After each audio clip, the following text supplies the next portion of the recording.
दुपारी 4:30च्या दरम्यान वादळी वाऱ्याचा पाऊस मोठ्या प्रमाणात आला। वारे एवढे मोठ्या प्रमाणात होते की त्या वादळी वाऱ्यामध्ये कराड शहरामध्ये ठिकठिकाणी झाडे उन्मळून पडली, झाडाच्या फांद्या खाली पडल्या। अशा स्थितीमध्ये काही ठिकाणी मोठ्या मोठ्या बिल्डिंगवरती प्रचंड मोठ्या आकाराचे बॅनर होल्डिंग्स लावलेले आहेत, ते होल्डिंग सुद्धा खाली कोसळले। दत्त चौकामध्ये सूर्य कॉम्प्लेक्स या बिल्डिंगवरील होल्डिंग सुद्धा असेच खाली कोसळले, त्याचा काही भाग, आणि एखादी मोठी दुर्घटना होता वाचली। तर अशा प्रकारे कराड शहरामध्ये बऱ्याच बिल्डिंगवरती असे होल्डिंग्स आहेत। तर प्रशासनाचं याकडे अक्षम्य दुर्लक्ष आहे। मध्यंतरी 2 वर्षापूर्वी पुणे येथे सुद्धा एक ट्रॅफिक सिग्नलवरती अशी मोठी दुर्घटना घडून बऱ्याच नागरिकांना जीव गमवावा लागला होता।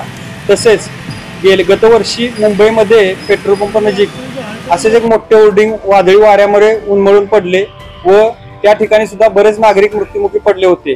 तर कराड शहर तसेच तालुका प्रशासन याकडे जाणून बुजून दुर्लक्ष करते की असा आमचा आरोप आहे। तर या प्रशासनाने वेळीच गांभीर्याने या गोष्टी घेऊन लवकरात लवकर सदर कराड शहरातील सर्व मोठे मोठे होर्डिंग्स काढून घेण्यात यावेत, अन्यथा आपणाविरुद्ध आंदोलन करण्यात येईल असे मी सांगत आहे।